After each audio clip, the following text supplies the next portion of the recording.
Hello YouTube, welcome back, GPK Forever with another video.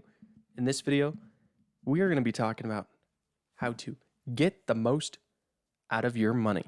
So, I know it's been a while guys since I have uploaded the last video. So, yeah, we're going to get into this. If you haven't already, make sure to like and subscribe. You know, it really helps out a lot. And in the comments after the end of this video, let me know if you have any other suggestions for this video. The idea for this video came from Dallas C555. So thank you, Dallas, for giving me an idea for this video. So thank you very much. So in this video, guys, we're going to talk about how to get the most out of your money when collecting Garbage Pail Kids. Mostly the very first couple series, you know, the OS from the 80s. So we're going to paint a little story to get off with. So first off, you, as the new collector, you have either just gotten back into the hobby or you're getting into the hobby for your very first time and you want to start collecting with the very first sets, right? Series 1, Series 2, Series 3, etc. But you don't know where to start. This is going to be kind of a little bit of a guideline of what you can do to help build up your collection that'll help you save money and also bring in equity, right? To keep, well, yeah. The best way to put it is to get the most bang for your buck, really. You know, try to spend as little as you can, but get as much value out of it as you can. That's kind of the idea with this. So what we're going to talk about are going to be 3 different ways you can do it. And then at the very end of the video, I would tell you what I personally would do if I was getting back into Garbage Pail Kids. So let's get this going.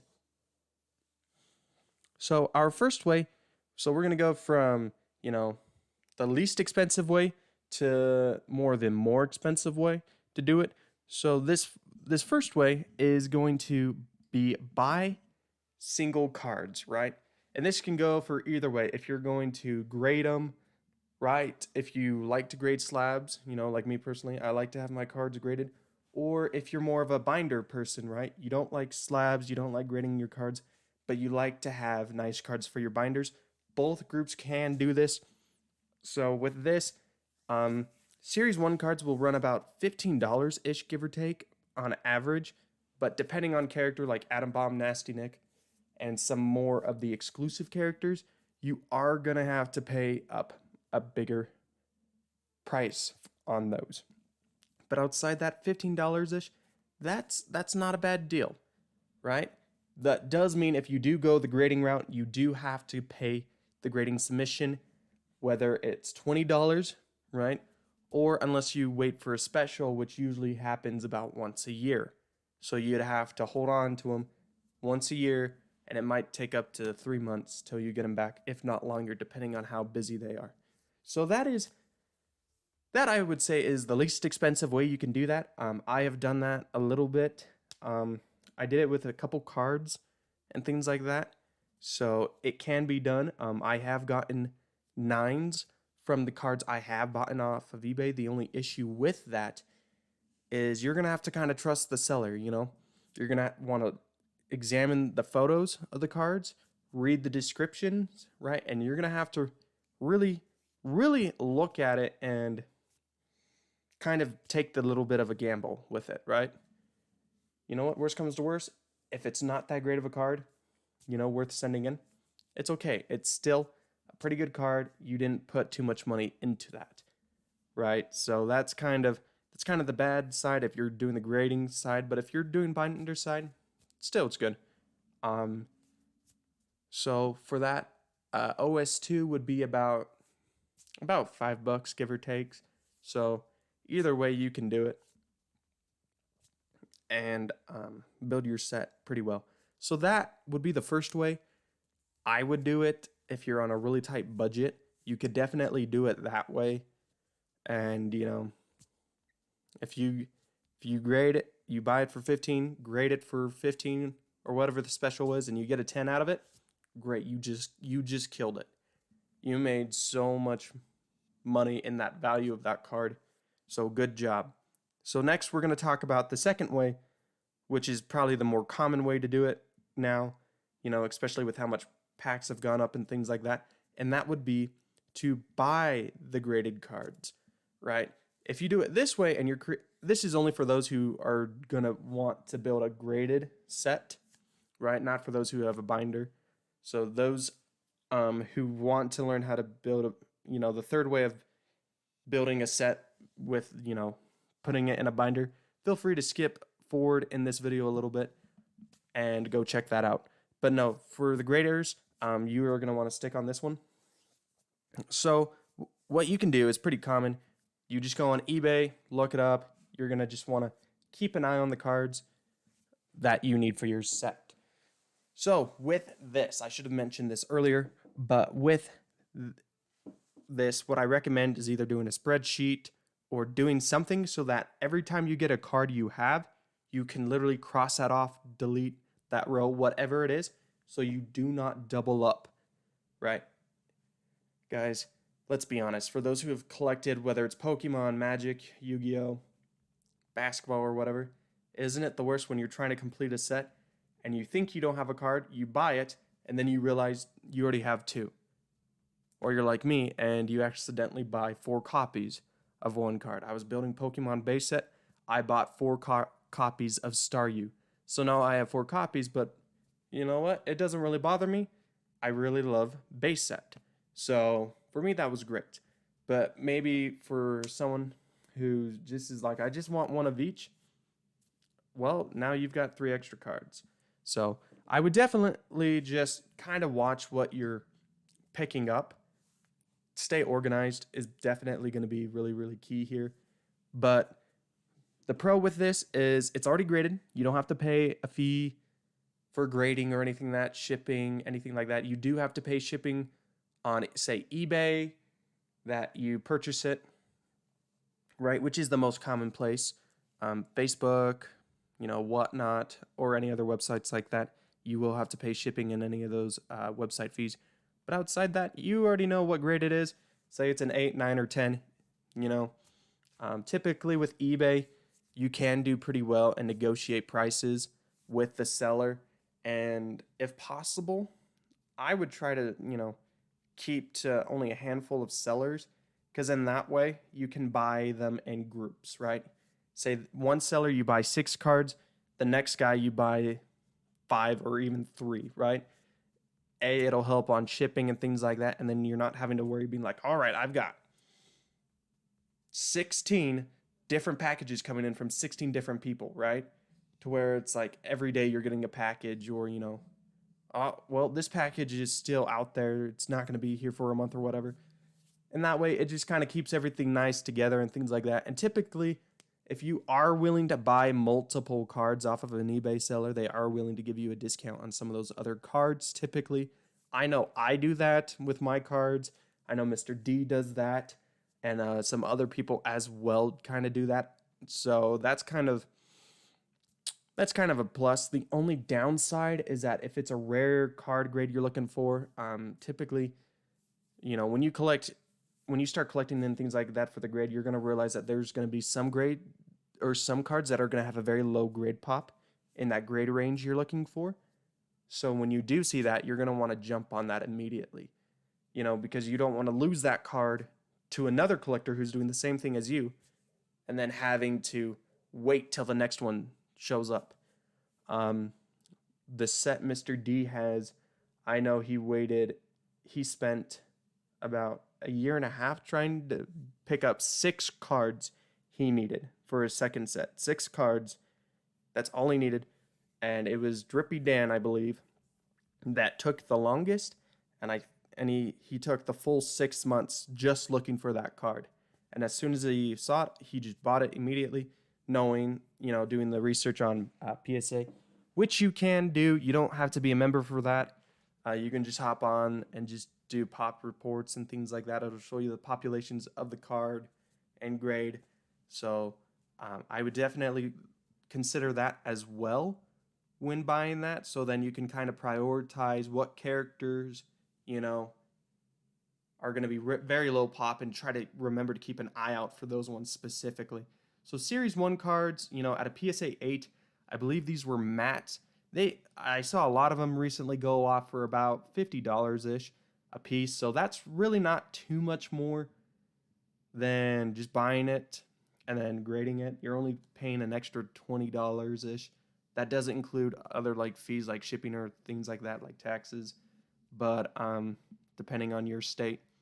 But I mean, it's only about $20 more, and then once you have it, that's already done. You don't need to wait the extra 3+ months for grading returns. So that is it. The downside is that there are some people who are asking crazy prices. I know I've seen this with Pokemon and things like that. There's just people who are trying to fake prices and things like that to where, it's just crazy.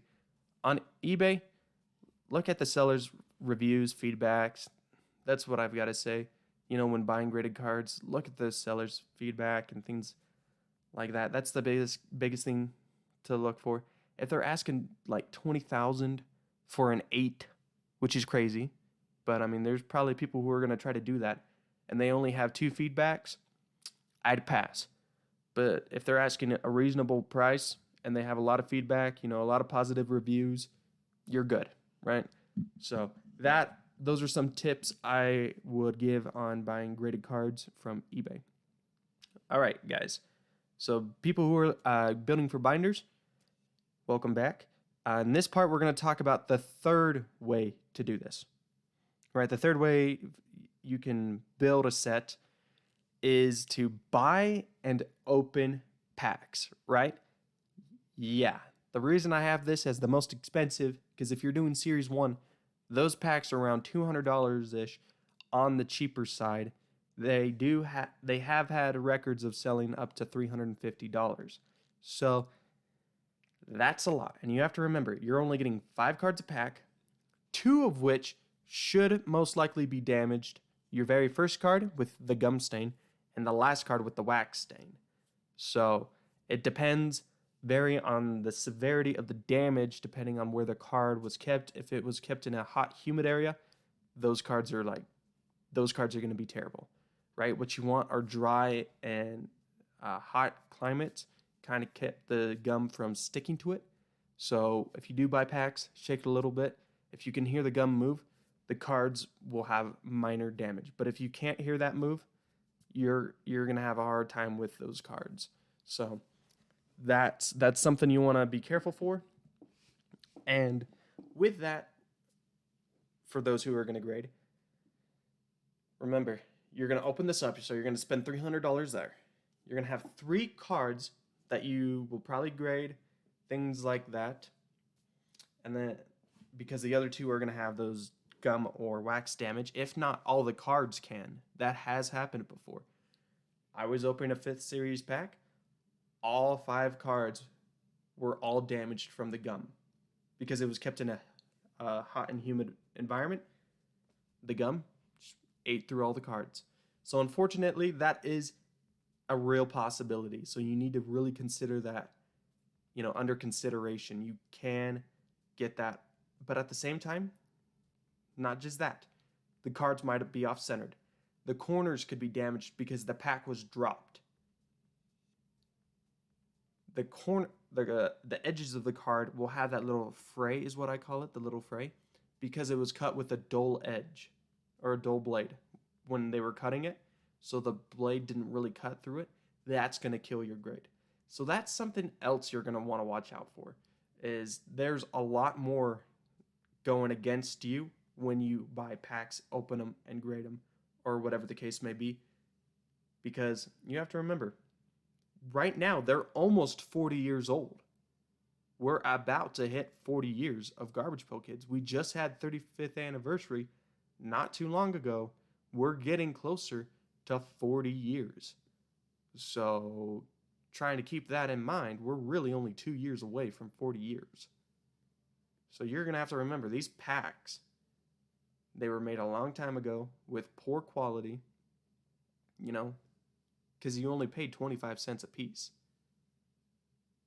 So kind of some things you might want to consider, right?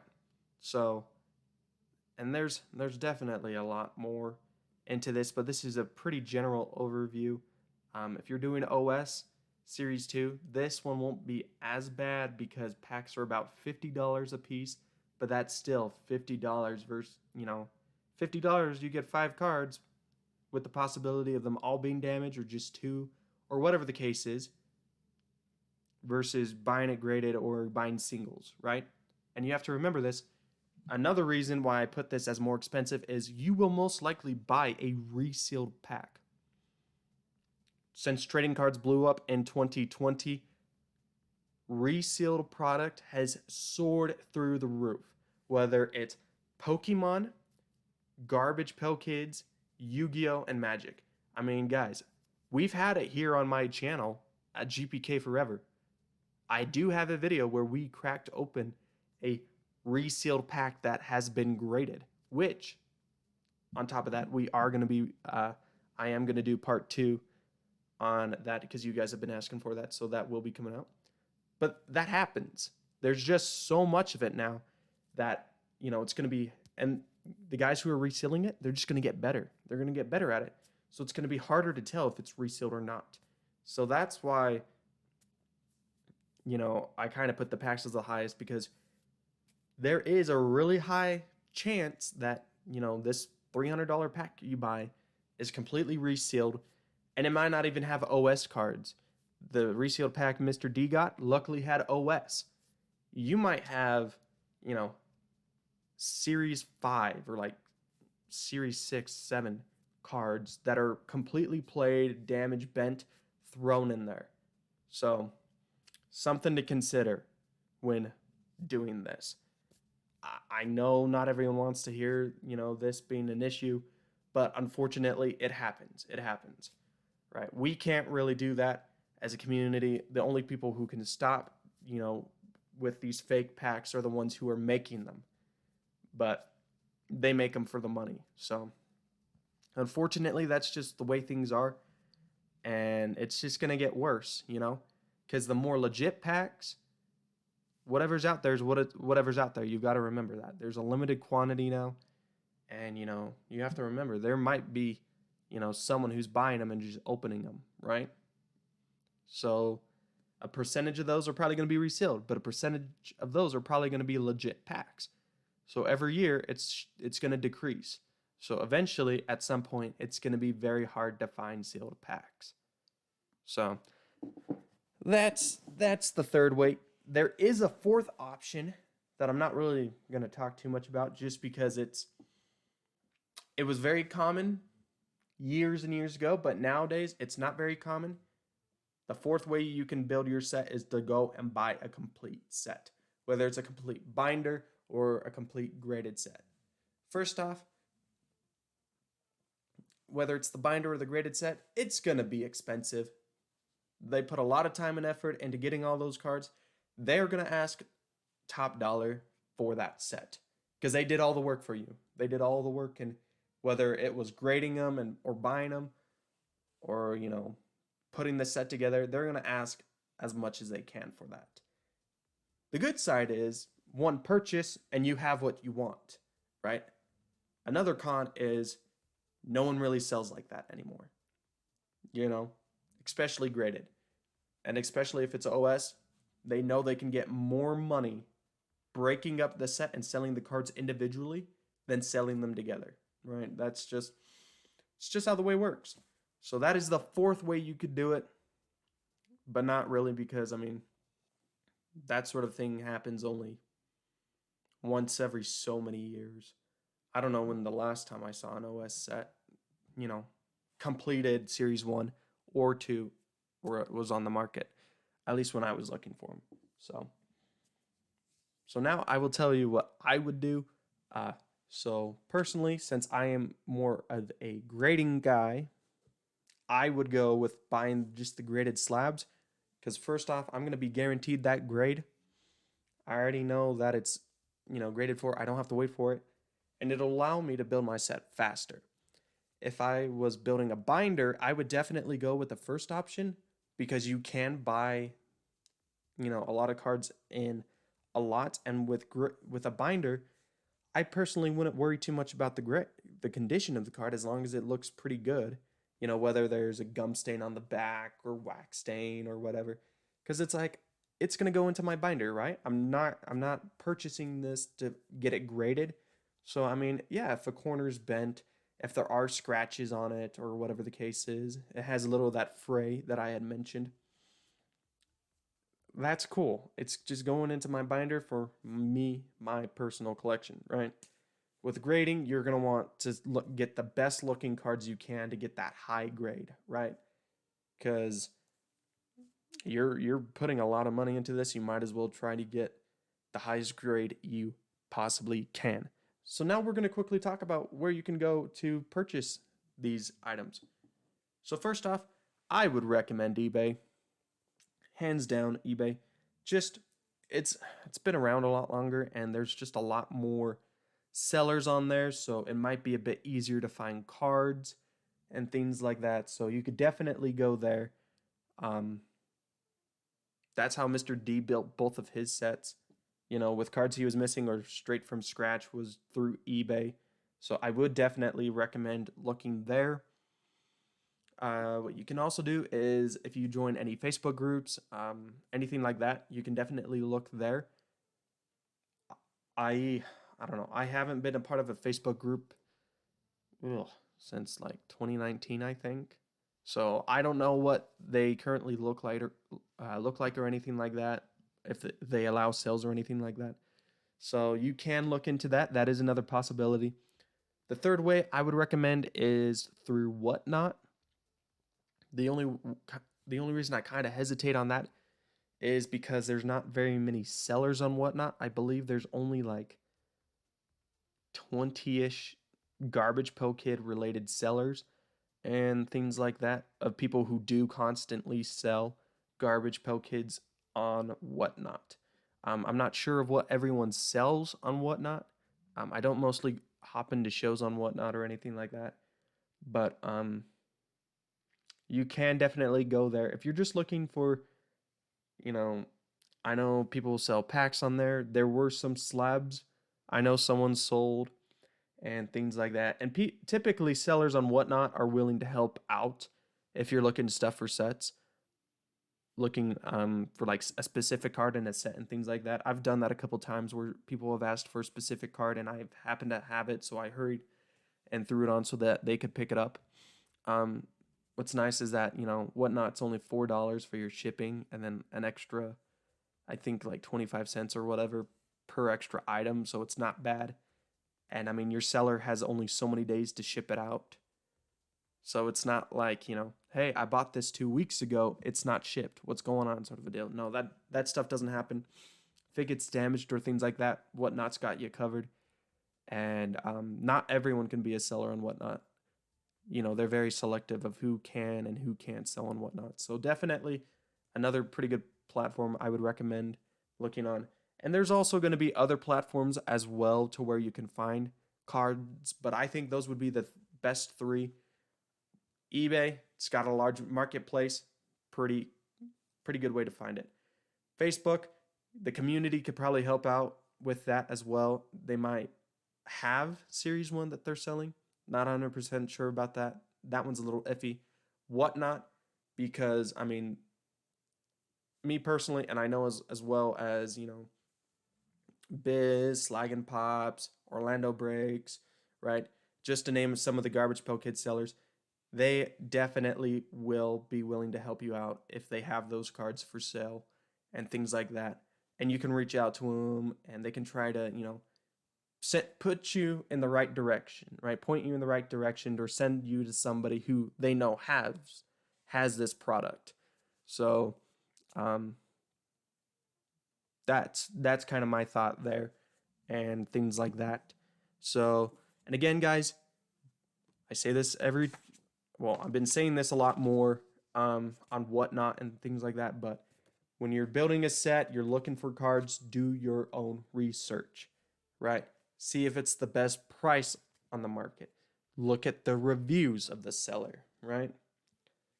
And is it a trusted source? Is this Garbage Pail Kid card you're purchasing from Bob on eBay, is it actually, what he says it is, mint condition, or, you know, PSA 10 worthy, or whatever the case is, right? And is he going to ship it right? Or is he going to just throw it in a bubble mailer or even an envelope and call it good? So these are definitely things you want to consider. But again, do your own research, guys. Thank you so much for watching. I know this video was a little bit slow and boring, more of a podcast style, but I'm just trying to help out with some of those questions for the newer collectors and things like that. If you guys do have any ideas or suggestions for possibly more videos or questions or things like that, please put them in the comment section down below. It really helps with creating more content, well, generating more ideas for content I can create for you guys, because it's you guys who help run this channel. So again, yeah, let me know what you guys think, what questions you might have that you would like to have answered, and I will do my very best to create those videos, help with the research, and try to hopefully give you guys an idea of where you can go and what you can get. So again, thank you guys so much for watching. For those who are on Whatnot, we are doing a possible box break, and we for sure will have slabs over there on Whatnot this week. So if you haven't already, guys, I'll put a link in the description down below. I believe if you use the link to create an account and things like that, I believe you get $10 that Whatnot gives you to put towards any purchase on the platform. So a free $10. So that's not bad. And it's a kind of a good way to get you into that platform. And like I said, there's definitely a lot of Whatnot sellers who do Garbage Pail Kids. I'm one of them, and you know, there's a lot of other guys, and they're really great, and they have a lot of good product. And if you need help with stuff, they will do what they can to try to help you out. So definitely somewhere to look at. So thank you guys so much for watching. I will catch you in part 2 of the scam video, because a lot of you guys have asked about that. I don't know when specifically it will be dropping, but I hope it will be here within the near future.